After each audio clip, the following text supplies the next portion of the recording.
sports fan has an opinion. Well, these are ours. Welcome to Brock and Pep's Unsportsmanlike Convo. Ready? Break! And here are your hosts, Brock Fleming and Pep Cariotti. Good evening, ladies and gentlemen. Happy April 19th, 2022. Spring is supposed to be here or coming, but we had some snow today, so it doesn't quite feel like it. What does feel like spring is seeing this gentleman's face across from me. None other. I'm trying to do a P with my fingers here. Is that P? Oh, yeah. I'm pretty sure gang signs are not welcome on the show. And I don't even know what that is. Anyway, P. Cariotti joins me again in, I was going to say in studio, but it's not. But you're live. What's up? What's up? Home studio, I guess. What's shaking? Studio, yeah. Not much. You?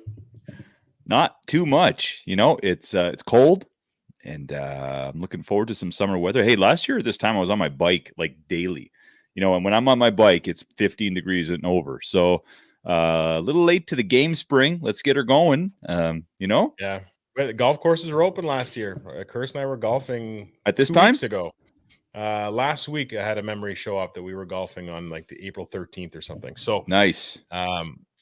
Spring is a little bit slower to arrive, which, you know, it might bode well in some of the other things we do, like Wasaga Beach and the water levels and stuff. So it's not just a huge thaw like that.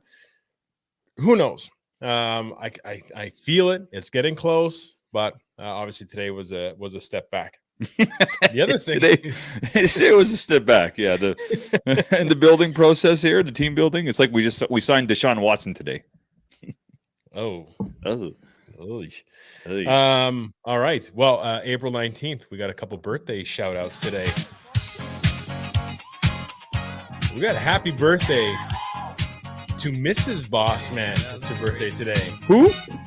Mrs. Bossman. I'm not going to say names because, again, I don't know, but Kwame's wife. He posted today. All right. Happy birthday, Mrs. Bossman. And, of course, and I feel like I need to do the old intro if I can get him on here. Is this him? No. There we go.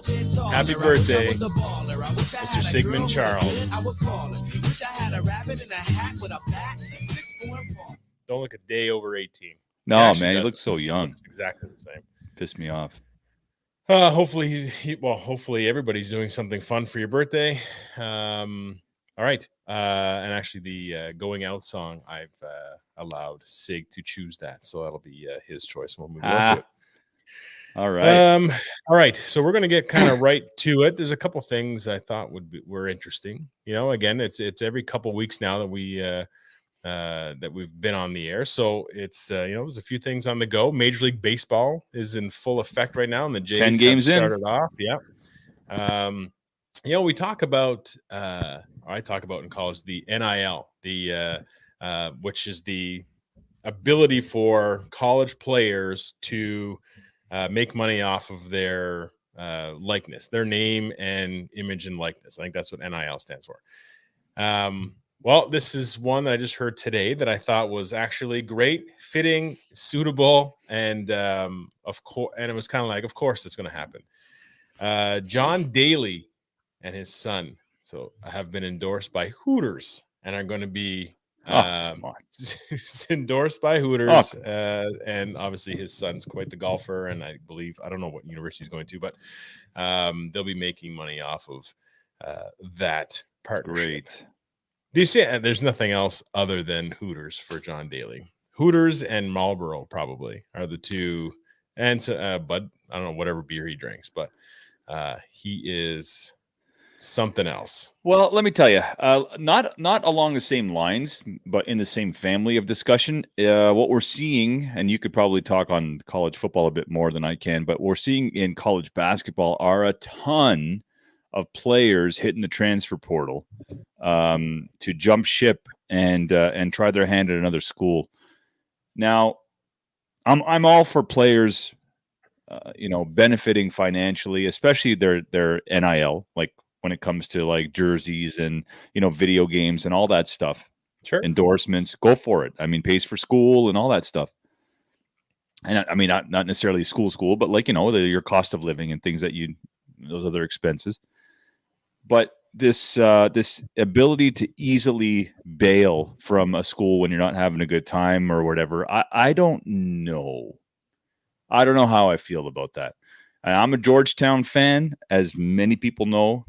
And I mean, they lost 4 guys to the transfer portal this offseason. The offseason just before this season started. They're losing 2 more this year. I mean, it's going to kill a program. Like, you know how hard it is for these guys to recruit and then to get a kid to commit to your school. You build around those recruits. Like, okay, well, I've got a center, I've got a guard, I've got a small forward, I'm all set. And then all of a sudden they leave when you anticipate them being there at least 2 years potentially. What's your take on the easiness of just getting into a portal and changing schools? I mean, look, there's 2 sides of every coin. So, I've been in a spot where I wish I was more aware of the transfer portal. I also wish there was no year to sit. It was kind of like, you know what? I want out of a situation. I don't want to have to sit a year and be punished because the situation I'm in isn't what they promised or wasn't, the relationships I had with certain coaches weren't beneficial to my growth as a player and even as a person. So there's that side of the coin. At the same time, from a coach's hat and, recruiting, the job just got exponentially harder because not only, and now there is something to be said with, wine and dine a player, sell them on your program. Then when they show up, and it's a reality. And it's something that I tell my kids and stuff that once they kind of get you in there, in the past you were in there. So it was like, now they're moving on and they're wine and dining somebody else. That's the recruiting thing. Moving on. You're kind of a number in that system now. Now with this transfer portal and the restrictions loosening, the job of a coach and a recruiter is to not only recruit that player in, but is to keep that player. You got to keep that player happy. So that job becomes, exponentially harder. So again, do I have an opinion one way or the other? No. But I do believe there should be some more rules implemented, and that goes to the money aspect and stuff too. But the transfer portals, a big play in that. And Nick Saban already said that, he talked about it. I think you posted it where he was talking about, it's about how much money can a player make and, can they make more money somewhere else? And he's in Alabama and those guys are making. Bryce Young was a millionaire before he even stepped on the field in a real Alabama football game, but I think too, when you're talking about college football versus college basketball, you lose maybe quarterback aside, maybe stud edge rusher aside. If you lose a player on the offensive line, maybe one player or one defensive lineman, the likelihood of you being able to replace that player in college is a little bit easier. I'm not saying a lot easier, but a little bit easier than replacing one of your top 7. Like you look at North Carolina this year, they only went 7 deep. And when one of those guys got into foul trouble, they were in a world of hurt. So, I mean, you lose a key player on a team that really only rotates 7 guys. It has more of an impact than if you're running 53-man roster or whatever it is in college. I don't disagree. I don't disagree with that. The difference between basketball and football is that you need to play 3 years of college football before you go to the NFL. You only need to play 1 to go to the NBA. So the transfer portal, you're not going to be as worried about the transfer portal as much as the rules of saying you only got to play 1 and gone. So how many Kentucky teams and Duke are just made up of freshmen? They play the year and then they're gone. So the transfer portal doesn't really come into play. You're only there for 1 and done anyway. This is a good conversation. We should have talked about this. We'll talk about this another day. But when I look at even like there's only 2 rounds of drafting in the NBA. So like you're not getting all 5 Duke guys going to the NBA in one draft, right? So like there's a lot of intricacies. We should probably sit and talk about this one. That would be a good conversation to have. We can get a couple of college guys in here and have a chat about the impact of the one year and gone in the NBA, which is no longer, you have to play a second year. Again, do I agree with that? I mean, Kevin Garnett, the days of the high school guy skipping college are gone. But there are alternatives. So we should talk about some other time. Anyway, it's a good conversation to have. I'm glad you brought it up. All right. So that's our show. We will see Anyways, you guys. have a great week, guys. Great one. All right. So that's the NIL thing. That's fine. What are your thoughts on a stat I saw today that there's only 2 players to ever have 17 consecutive seasons averaging a point a game in the NHL, and that's Wayne Gretzky and Sidney Crosby. Crazy. I mean, in today's NHL, how hard it is to score, how hard it is to find space on the ice, how hard it is to find chemistry on a line with coaches who are constantly switching lines, even when your line's going well. You try to get a second line going, you'll end up plucking somebody from the first line. Like in this day and age of constant change, for Sidney Crosby to continue to do that at a point a game is it's almost more impressive. Yeah, it's almost more impressive. And again, no disrespect to Gretzky in that era because it was a lot more physical, but there was a ton more space on the ice back then, and guys moved slower. I mean, nobody can come on here and argue that with me. Guys moved slower. Their equipment was smaller. There was a ton more room on the ice to operate. I'm not taking anything away from Gretz. I mean, the sticks weren't very good. So it all sort of transitioned with the size of the goalies and all that. What Sidney Crosby is doing, even now at his current age, I mean, let's remember his rookie year was what, 2006, 2005, somewhere around there. 7 maybe. I mean, I think he got drafted in the Ottawa draft that I think was 2007. And he almost had a concussion that ended his career. He missed a whole year, did he not? He had a couple. I mean, it is remarkable what he's been able to do with a team that really, outside of Malkin, it's constant change. I mean, credit to the Penguins, they constantly build. They're not afraid to make trades. They're not afraid to improve their roster. Outstanding. I mean, that's just a great man. I think we're going to really appreciate Sid when he's no longer playing in the NHL, which is sad. Yeah, because I mean, he's a staple at this point. Like seeing a league without him, it's almost as impressive as Chera. Now, somebody did post that thing where it says, "This is how long Chera's been in the league," and it was like NHL '96. It was graphic. It was NHL '98. NHL 98, like digitized, like really bad graphics. 16-bit. And then the other one, the new 2022, whatever, where he crazy almost looks like, absolutely crazy. So on that note, we attended a hockey game over the weekend. Yep. We went to see the Ottawa Senators. Just look like an idiot.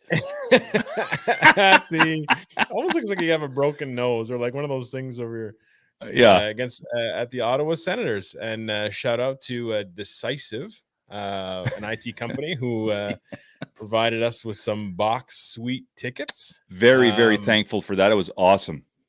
It was a lot of fun. I personally ate too much. Oh, I think we all did.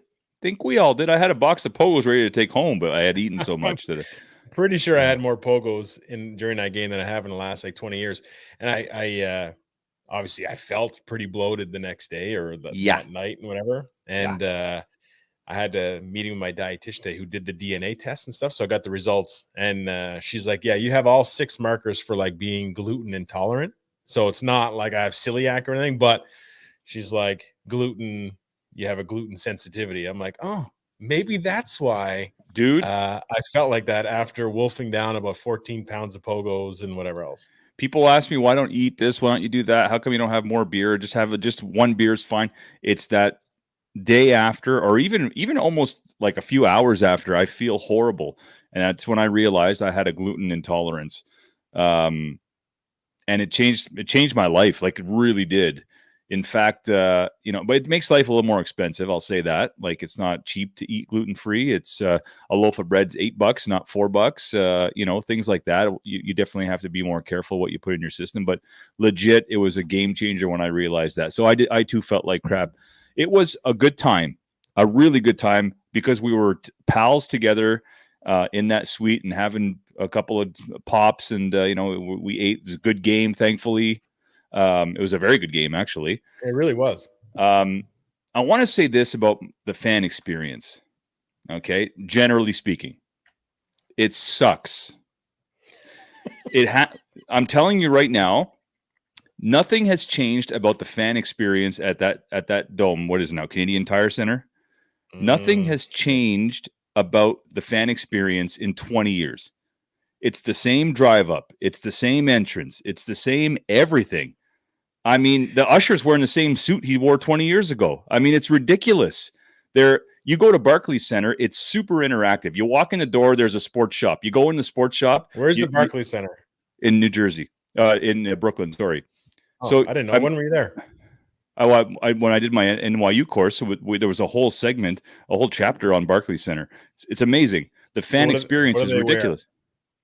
I find like you're because we're talking about fan experience, and I'm not disagreeing with you. It's terrible. But you're like, hey, the road we took is still the same road to get there. The parking is still in the same spot I put my vehicle. You're like, the front door is right where it was supposed to be. Like I'm like, these are all kind of the same. You were loving DJ McLovin there. I was going to say it's the one thing that they changed that is new to me to Canadian Tire Center.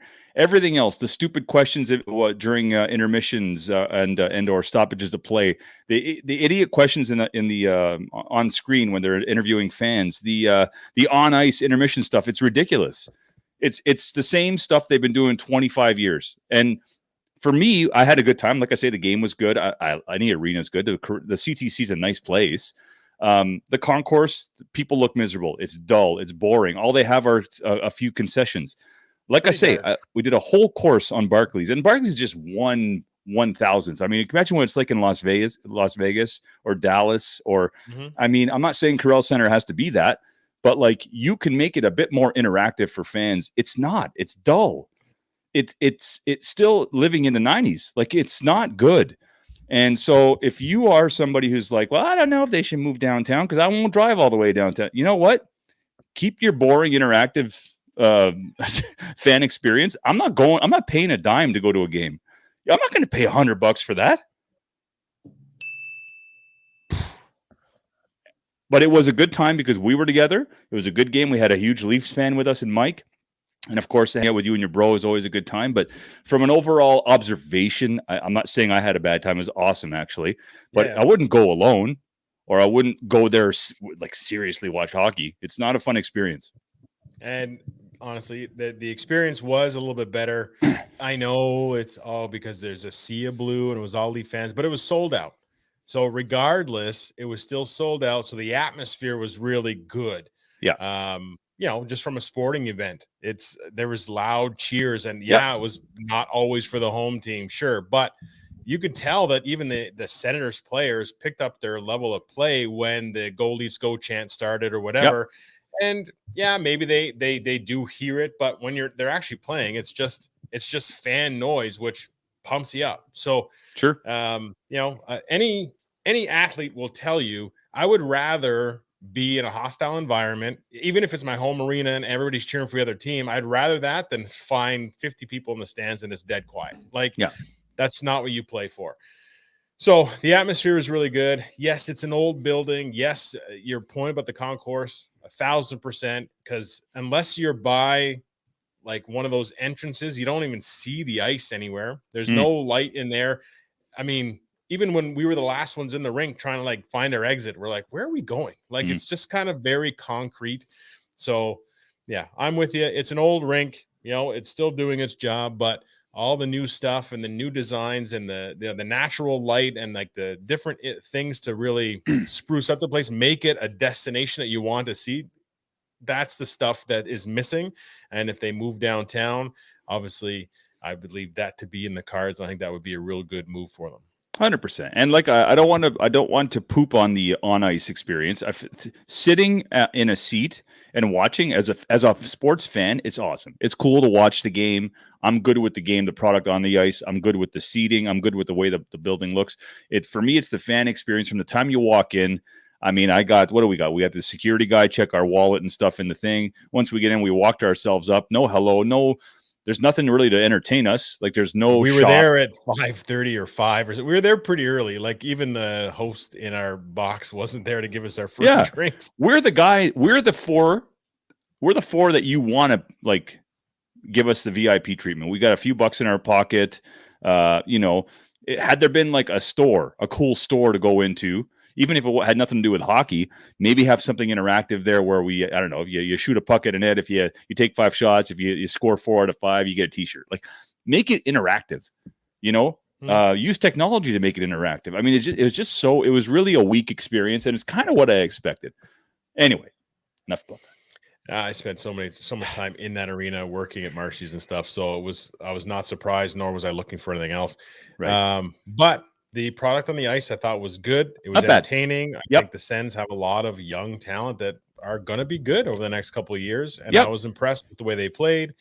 The Leafs are supposed to be a pretty good team, and we went toe to toe with them. And even then had a goal called back on overtime that was questionable and could have been a goal. And it is what it is. I was kind of hoping to see a shootout just because of the way the game was going. Right. But it was a lot of fun. One thing we'll pose, I don't know if you want to, because Curtis brought this question up during our, countless conversations during the game and in between bites of pogos, was the question of would you rather? And this question was, would you rather, if you were a GM starting up a hockey team in the National Hockey League, would you rather have Connor McDavid or Nathan MacKinnon? I mean, Colorado broke a franchise record for wins. So, I mean, Nathan MacKinnon's a big part of that. But they've also got like Cale Makar came out of nowhere this year. They've got some talent. For me, having watched McDavid do some of the things on the ice that I've never seen, I find that even more impressive. And again, this today's hockey where there's not a lot of space. I got to go McDavid myself. I mean, the guy is all world talent. He's got all world speed. No takeaway from MacKinnon, but I mean, from an individual perspective, let's say the money's equal on both sides. They're getting paid the same amount. I got to go McDavid. I mean, MacKinnon, to be fair, plays in a market that I don't get to see a lot of games from. Sure.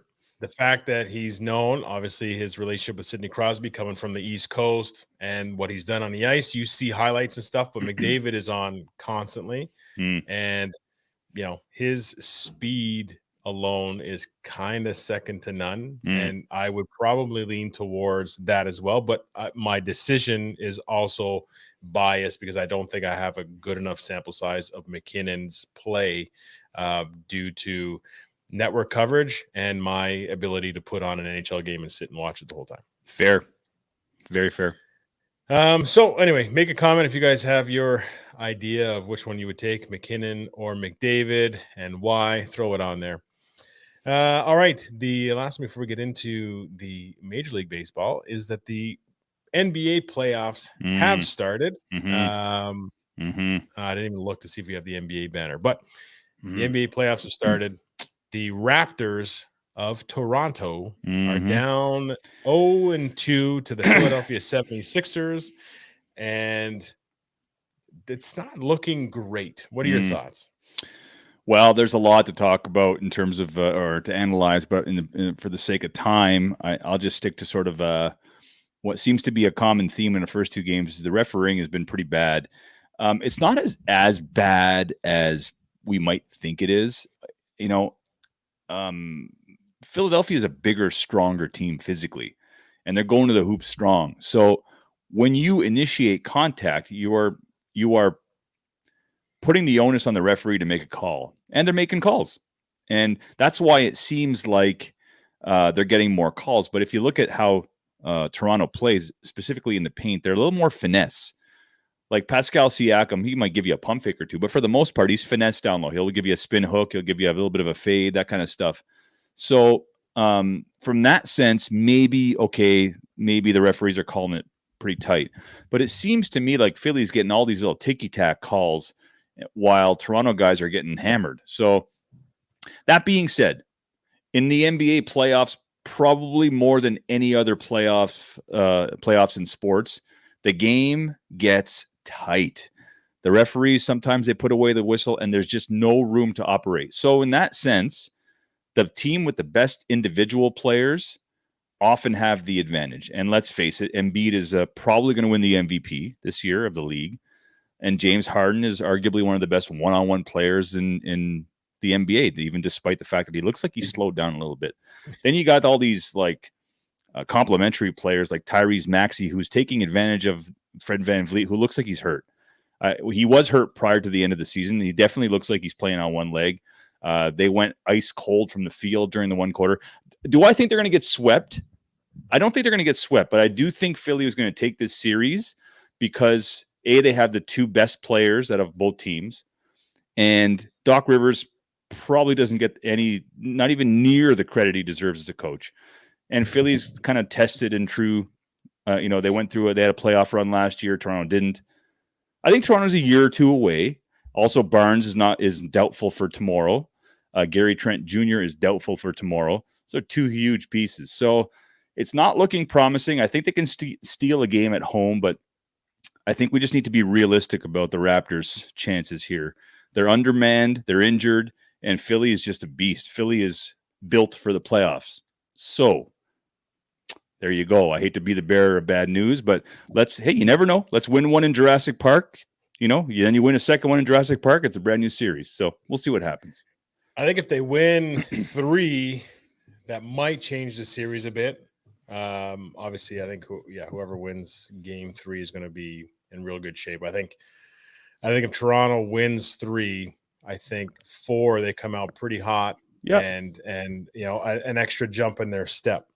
And by 4, Barnes might be healthy. So might be healthy. The Raptors have some depth, but it's only if you don't have other guys hurt. Like it's okay to say we can rotate these guys off the bench to spare some of these guys, but if they're out and we're relying on them full go, then I think that's where it hurts. Like I think they would have been okay with the rotation and keeping guys fresh and really working, making Philly work to get their baskets and attack them for maybe foul trouble, that kind of stuff. I think Nurse could have probably figured something out, but when you start getting 2 or 3 guys sort of banged up, that's a tough thing to overcome in the NBA. 100%. And Barnes is a huge loss for a rookie. I mean, he has such a huge role in the team that losing him, you're losing a 6'10 guy, 6'9 guy, who plays like Magic and plays like Pippen, sort of a hybrid guy. He's a huge deal. And then, you got your point guard injured. Tyrese Maxey looks like he's Isaiah Thomas out there. Like he's getting to the basket, he's shooting, he's doing everything. So, I mean, Fred VanVleet has looked like non-existent on the defensive end. So it's a big deal. That's a really big deal. So we'll see what happens. Like I say, they got the heart of a champion. I think they'll take one in Toronto, and it has to be game 3. Let's just put a bow on that. They have to win game 3. Otherwise, this series is done, and Shaq might be right. Eee. Yeah, then we'll all owe Shaq an apology. Quick. If you want to watch good basketball, keep an eye on the Golden State Warriors and what they're doing to Denver Nuggets. And I think it's tonight, Minnesota. They're playing their game 2 versus Memphis. That's the series to watch. It's such fun basketball. But Minnesota Timberwolves are good. So if you want to watch some basketball, tune into that. 8:30 p.m. tonight. The Timberwolves are up 1-0. That's great correct. Series. I mean, Memphis was really good all year. The fact that the Timberwolves took game 1, it should be an awesome series. All right. What do we have? 7:30. Not bad. We are going to get into Blue Jays. Let's play ball. I got the Blue Jay thing back. Finally. The Toronto Blue Jays, who are actually playing right now against the Boston Red Sox with Kikuchi pitching, is still 0-0.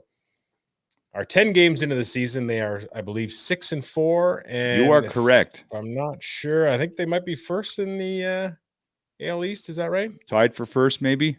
Let's have a quick look. This is a little live research we're doing for you guys. Right on. We got the Blue Jays 6-4. The Yankees and Red Sox are 5-5. The Rays are 5-6. Surprising. So yeah, they sit in first. A big game.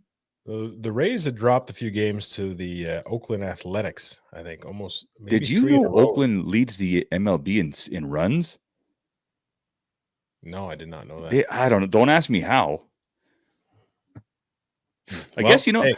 I guess when you give guys opportunities, they take advantage of it. That's the only way I could describe their business model. It's like, we'll take your cast-offs, we'll take a couple of your draft picks and prospects, and they get an opportunity to play, and they flourish. I mean, that's the name of the game, really. If you look at, Bautista wasn't Bautista until he got to Toronto and had an opportunity to be an impact player and succeed. Same with Encarnacion, absolutely. Encarnacion, same type of thing. It's the list goes on and on. Robbie Ray wasn't Robbie Ray before he showed up in Toronto and had an opportunity to get in that rotation and some injury stuff, some closer stuff, some whatever. Yeah. And things just work out. And that's where, all these guys, their story of their professional sports career is like, hey, X, Y, and Z happened. I got an opportunity and I was able to take advantage of it. Absolutely. That's the name of the game. Hey, listen, speaking of opportunity, great segue, bud. Let's start positive, because we always start negative with, well, I do anyways. Let's start with the positives of what I've seen so far with the Jays. The obvious, right? Like, Vladdy hitting the ball like he's hitting. But a couple of Matt Chapman starting to hit the ball really well. He's starting to find his groove. But how about this Zach Collins, the guy they picked up from Chicago for Reese McGuire? Is it Reese McGuire? Yeah, it's Reese McGuire. Yeah. The book on him was he can't catch for crap, which is fine because they're using him at DH. But his bat has always been something special, and it's coming through. He had a big series against Oakland, and he's a left-handed bat with some pop. Suddenly, if he continues this, you got a left-handed batter that you could put at DH. I've been thoroughly impressed with him. I've been thoroughly impressed with Alek Manoah. I don't think he's a huge surprise though. And he's my AL Cy Young, who I chose. I told you I chose that. Yeah, and of Collins course is hitting 375. Well, he's only played 4 games, 5 games, 16 at bats. Hey, I mean, he's playing well. And so I look at Collins, I look at Vladdy, because obviously Vladdy is going to give you what he gives you. But I look at Espinal as another guy who's really come out the gate. As far as everybody else is concerned, let's stick to the pitching. Outside of Manoah and Gosman battles, outside of those two guys, Barrios has been, I'd have to call it a disappointment his first 2 starts. And Ryu is a hot mess. Ryu's a hot mess. He's on the DL. With what? Forearm stiffness or forearm tightness. He has not looked good in his 2 starts at all. So you've got 2 starters who are battling. You got Barrios, who you paid all this money for an extension. He hasn't really looked that good in his first 2 starts. I mean, he didn't even last an inning in his very first start. And then you've got Kikuchi, who's the 5th guy. So they're going to have to rely heavily on the Stripling and some of these like closers to start games for these 5th or 6th games. Ryu needs his 6 days rest or whatever. I mean, they acquiesce to him like he's Roger Clemens. Reason for concern? I don't know. Anytime you have guys that aren't performing, there's reason to concern. It's 10 games into the season. Now with Ryu with some forearm tightness after 2 starts, there's some, I would say there should be a little bit of concern there. If there was nothing that was, you can pinpoint as being the cause. If you can't do that, then the cause is that you didn't train properly or whatever in the off season. So there's some concern there. Barrios is the first night was really the letdown, because he only lasted like an inning and a quarter. The second one wasn't as bad, or an inning and a third or whatever. which is more than a quarter. He didn't make it out of the inning. Okay, so inning and a quarter. I don't know. You're checking my math. I'm like inning and a quarter. You're like, no, it's 2/3 of an inning. 2/3 of an inning. Did he get out of the first? He didn't get out of the first. No. Okay, so yeah, right. So he's 2/3 of not even. Okay. I'm gonna Yeah. get my 10-year-old to come down and show me what fractions are. No, I mean his second one wasn't as bad. I watched the second one and he wasn't as bad as the first one. So I think that's coming along. I'm not overly sold on the Kikuchi guy either. You know what I mean? It's a big game for him tonight. For 1,000%. Yeah. I mean, this is this is his AL East welcome party, right? Because he's from Seattle and used to that kind of stuff. So he's right in the middle of it tonight. I don't know. Yeah, there's yes and no. There's concern. It's 10 games. It's 162 games. Let's see what happens. But at the same time, the expectations are there. The pressure's there. The group that they assembled we had a really good feeling of it. Mm-hmm. And let's get this rotation. Let's see what they can do. And we're already out of rotation. You know what I mean? So with that being said, I think we're going to see, and it's natural. We're going to see guys step up, and we're going to see, guys that weren't in that starting rotation step up and get more playing time. Or, it's going to open the door for a guy like maybe Nate Pearson to sort of get in, where otherwise he wouldn't have. If everybody was succeeding and pitching well, he wouldn't have had that opportunity. Who knows? It's setting up for something. And I also think that management's going to make a move if they feel the need to. And there's a few parts there. We have some excess talent that is nice to have for depth and whatnot. But if we can get help where we need to get help, then it's probably worth pulling the trigger. 100%. Zach Collins just hit a home run, so it's 1-0 Toronto. Right on cue, Zach. Thank you very much. Make me look like a genius. Another thing I've been very impressed with, before I talk about some of my concerns and disappointments, has been the bullpen. Jordan Romano has 6 saves. Doesn't he have a save in all of their wins? He has 6 saves. Yeah, so he's pitching amazing. He's on pace for 80 saves or whatever. That's crazy. He's pitching really well. He's coming out. He's got confidence. He's done away with that squat part of his motion when he's throwing, which is good. Jimmy Garcia has been a great pickup from Houston. I really liked it when they signed him in the offseason. Their bullpen's been pretty good. Tim Meza doing his thing. I think the Jays are better built this year to withstand an injury to Ryu, for example. When you look at Ross Stripling, you look at Anthony Kay, you look at Trent Thornton had a good preseason. He looks a little bit more confident. So there's some guys there that can come in, whereas last year, Kay was hurt. Thornton, I think, was hurt as well. So I'm not overly concerned. Like you said, management will consider all options because they're in it to win it. Now it's time to talk about some of my disappointments. And for me, I just haven't seen enough from Alejandro Kirk to fill me with confidence yet that he is an everyday player. I've seen plenty. And? I'm ready to ship him off.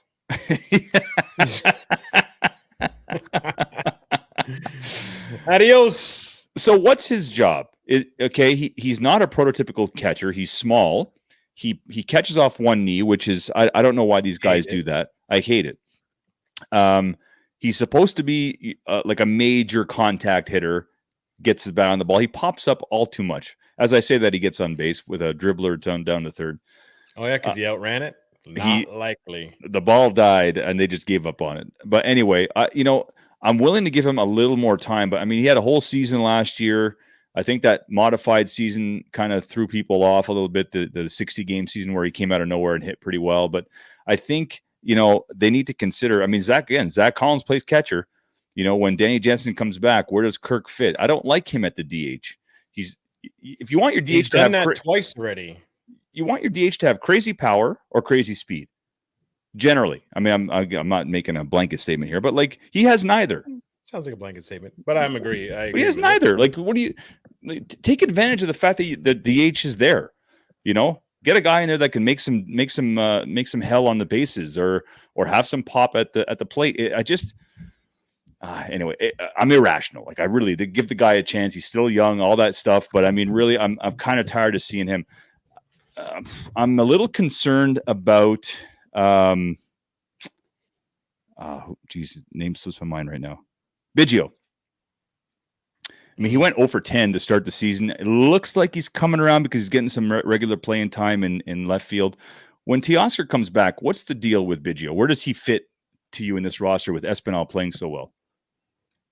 I really like Espinal. And you know what I really separates, I think, like what I like about Vladdy, I like about Espinal, like there are visual improvements, and like you can see the dedication they have to their craft and their desire to be in Toronto and to contribute and to help win. Vladdy drops a ton of weight, he takes it seriously, goes with it. He even looks better this year. Espinal puts on 15 pounds of muscle, and he looks better at the plate. There's still, it's still something that's coming, but he looks better at the plate. His defense is still good. He still moves very well for a guy who puts 15 pounds of muscle in the offseason, which is not always easy to do. And if you're not used to it, that could slow you down. That could screw up your coordination, whatever. He's handling it well. He looks good. Kirk has done nothing to tell me he's been even thinking of baseball in the off season. It's just, especially when you have a guy like Vladdy leading it, and it's like, hey, this guy just lost 30 or 40 pounds or whatever. You're 4'11". Let's work on maybe something, and it didn't get that feel. Now, would I love for him to come out of a slump and to be like this, on fire hitter and whatever? Yes, because then we can trade you for more. But he's not going to be the long-term solution there. We have catching issues. The one knee thing bothers me, especially when guys on base. I thought, okay, you do the one knee and nobody's on base. Who cares? That's fine. Save your knees. All for it. But when there's guys on base and you're one knee, like Sanchez did that when in New York, and I couldn't stand it. And there's pass balls left, right, and center. Like, it's just, you're not agile enough. I like Jansen. I think he's been playing okay. I think he's, our at the plate, he's been amazing. At the plate, which is all you can ask for. You know what I mean? Like, if he has a good relationship with the pitchers, he's managing the game well, perfect. I like Danny Jansen. He's been improving consistently. Yeah, and he works hard. And he works hard. We also know who's in the wings waiting for an opportunity. Love to see that come up. Trade Kirk. Let's get some arms. Let's bring this guy up and say, look, let's see, learn. And Jensen's a professional. You know what I mean? Like, he conducts himself as such. He's a hard worker. He's not the Moreno who's like as gifted. So he's had to like really be crisp and clean and really know the ins and outs. You can't get away with just his natural ability because he doesn't have those same skill sets. So that's a great leader to help instill the small nuances and like the work ethic into a young, talented player like Moreno. So I think that relationship there is perfect, but we got to get Kirk out of the way. Just, I don't know, tell him there's a Krispy Kreme down the street and just like whatever. And who am I to judge, a fat athlete? It is what it is. But I mean, look, this isn't body shaming. This is the reality of sport. And the reality is you need to be in top physical condition to compete at the highest level no matter what sport you play. And when we were on Vladdy for the first year, it had nothing to do with how he looked or it was the impact it had on his game. He couldn't even feel the ball without an error. He looked uncomfortable when he would go to field. His arm strength was compromised because he wasn't as flexible. I mean, the trickle down was plenty. That's exactly it. It's Kirk. He can't handle the weight that's on his body. Like, you can tell. You know what I mean? For sure. If he dropped 15 pounds even, I guarantee he's more effective. And for a guy his size, like height and stuff, like his stature, I mean, you're sacrificing a lot of things there. So you gotta give yourself a chance to really maximize your potential. There's talent there. For sure there's talent there. Just put the work in. The Jays should be on him a little bit more for that kind of stuff. I look at the comparable teams. So, I mean, really, in terms of championship teams, we only have the 92, 93 teams to really compare. We can look back at 2015, 2016. I think those teams were just special and unique in their own way. But let's compare this team to the 92 team. I mean, their catchers were Pat Borders and Greg Myers. Pat Borders kind of reminds me of Danny Jansen. Greg Myers didn't play a lot. I think they can get away with Danny Jansen because I like him at the plate and he works hard and he kind of reminds me of Pat Borders. The one thing that team, I mean, again, even their pitching reminds me of what we have now. They threw out Dave Stewart and Todd Stottlemyre and Juan Guzman. Kind of looks like our rotation a little bit. I think the difference is at the time, I think it was Pat Gillick. I mean, they pulled the trigger on a big trade to change the whole vision of the team to complement their young guys when they went out and got Joe Carter and Robbie Alomar. You love that trade. I mean, I didn't love it at the time because I was a huge Tony Fernandez fan. I was young, but I was a Fernandez fan, and I liked the crime dog. I thought, oh boy, I've never seen Joe Carter. He had okay numbers in San Diego, but he wasn't wouldn't blow you off your chair. Robbie Alomar was, I think, the key piece in that trade, and it ended up being pretty great. But I didn't love it at the time as a Jays fan. I mean, Jays were winning like 90 games consistently. They were in the 80s, they were one of the best teams in all of baseball. So you start dealing away some of these guys. It was tough, but you got to give to get. They took a chance. They knew, okay, we got to shake things up. Now, you look at this roster that we have now. Let's compare that trade. Who are two guys that you would deal that would be risky in terms of upsetting your fan base, but you'd get a good return? Who are two guys that you would pluck right now, 10 games in, that are, upper level, high tier guys to make a splash deal? Forget about who's coming back. Just two guys that would draw back a good return. Okay, well, how upper level? Like, would a Gurriel, Biggio be? Now you're talking. Level? That's exactly what I had in mind. If you really want to swing for the fences, and Kirk. Well, Kirk's going to be a three-way. Kirk can go. You know what? I think Kirk's going to be a throw-in any trade because he is a major league bat. I don't think Kirk's going to be the focal point of any deals. I don't think you're trading Kirk for a starting pitcher. It'll be Kirk and like a top-tier prospect, and as Kirk being the throw-in. I don't think we're going to see Kirk bring a whole lot in return unless all of a sudden he gets on fire, like you said, and starts hitting homers and everything, which I don't think is going to happen. But for me, the guys who are going to bring in the most return, it's going to be taking a chance because it's young guys and they're fun in the clubhouse. But Gurriel and Biggio, two guys that really in that shortened season kept the Jays afloat in that 60 game season. Biggio was arguably one of their best players. He seems to have fallen out of favor.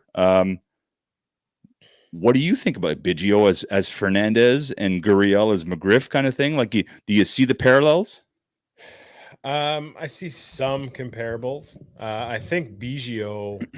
So when you're making trades like that, you really need to not only take into consideration the talent level going and coming back, and where are you winning or losing in that battle, but ultimately, when you watch the Blue Jays versus watching, let's say, the New York Yankees or even the Red Sox, there's a genuine excitement in that locker room, a genuine camaraderie in that dugout that I don't see everywhere.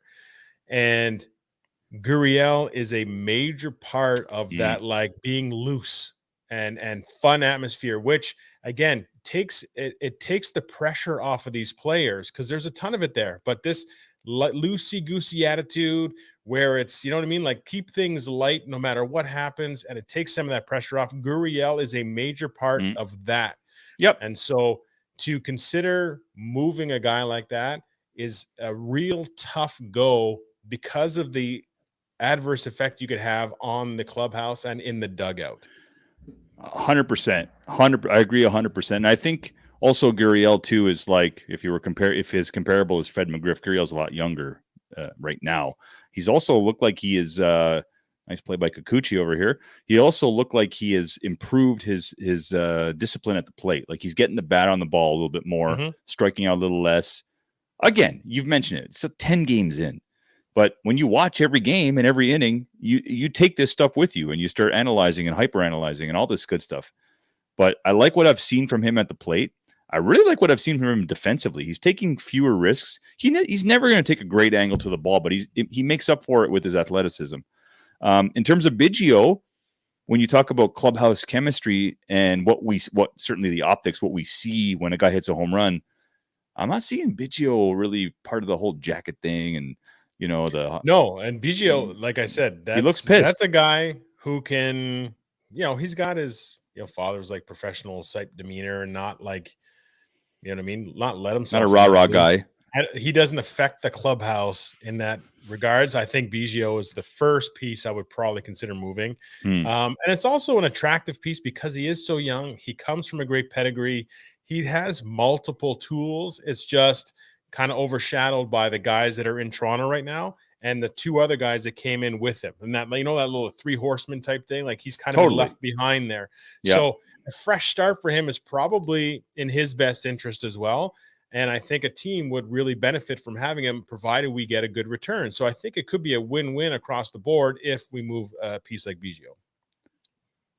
I couldn't have put it any better myself. And I don't anticipate any moves, any transactions, certainly not, not 10 games in. I think we need to see at least 5 or 6 more starts from everybody. We need to see the guys get an opportunity to hit, get the full roster healthy again. I feel like we're talking about this every year, but, a good, healthy top 7, after 15 or 20 games together. Let's see what it looks like when Teoscar's back. I mean, his name might pop up. I mean, I know he's a masher, but again, you got to give to get. What can he bring in return? And why would you even consider trading a guy like Teoscar? But these are all questions that they're going to be asked as we get closer to things like the deadline and we see what these guys can do as a group collectively. But anyway, it's been fun so far.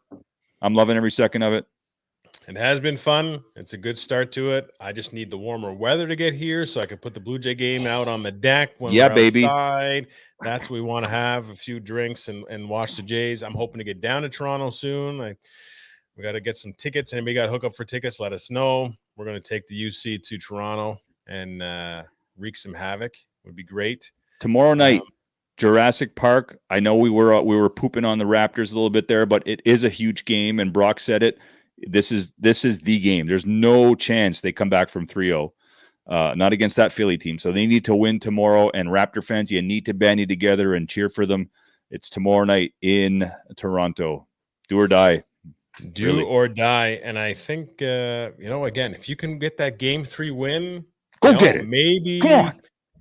Maybe get Harden and Embiid a little bit on each other or something. Just some doubt in their mind. Maybe squeak out 4, and then once it flips, there's a lot of pressure on. It's gonna come. UCT dot. Yeah, baby. That's the plan. 2 Philly players can't travel to Toronto because they haven't gotten their vaccine. So I mean, that's a little bit of a benefit there. It shortens Philly's bench. Let's go. Come on. Let's go. It's the best thing. What was it? Doug Ford's rules, I guess. Anyway. Oh, hey, one quick shout out. I know. Buck Martinez. I'm just going to say, Buck, obviously the voice of the Jays for as far as I can remember. After he managed them early in the early 2000s, him and Dan Schulman and Pat Tabler, I don't think get a ton of credit. In particular, Buck and Patty. I love Buck. I mean, I love listening to him. He obviously loves the Jays. He's like Matt Devlin. He, sometimes it's a little bias even, but he knows his stuff. And, whatever he's dealing with, we hope that he has a quick recovery and kicks cancer's ass. And, we're thinking about you, Buck. We definitely are. All Blue Jay Nation is. It's not the same without you. Your voice is iconic. And, if I flip on a Blue Jay game, I don't hear them. I'm flipping channels trying to make sure I get the right feed because, you bring a lot to the game. The insights and stuff are great, too. Anyway, our thoughts and prayers are with you, and hopefully you come through it as the tough SOB that you were when you're playing, and now that you're in the announcer. So on that note, we are going to get out of here. I got some hockey to play. We're going out to a Sig Charles's Choice. It's called Go by Common. Be safe. We'll see you guys soon enough. Keep an eye on our page. We're going to change up our schedule a little bit, I think. So just keep your eye out for when our next show is. And always tune into the podcast. You can always hear anytime. Cheers. Siggy, happy birthday, brother. Happy birthday, bud. Love you, man. And on the count of 3. I love you too. Go, go. And on the count of three, everybody run back to your fantasy. Now, she was up bad, the type at the club would grab her. Fantasize when I had her in the bathroom sweating with her up. The body of a dancer, we had chemistry cause she was a cancer. Not forever it would last for, but forever move faster. So I had to. Still, I got the pause when I think about her in them drawers. And ooh, baby, she liked it raw. And like rain when she came, it poured. And like a car that I can't afford, I will want it, they want some more. The persistence our frames explored, let me know she was secure. Back for more, I wanna.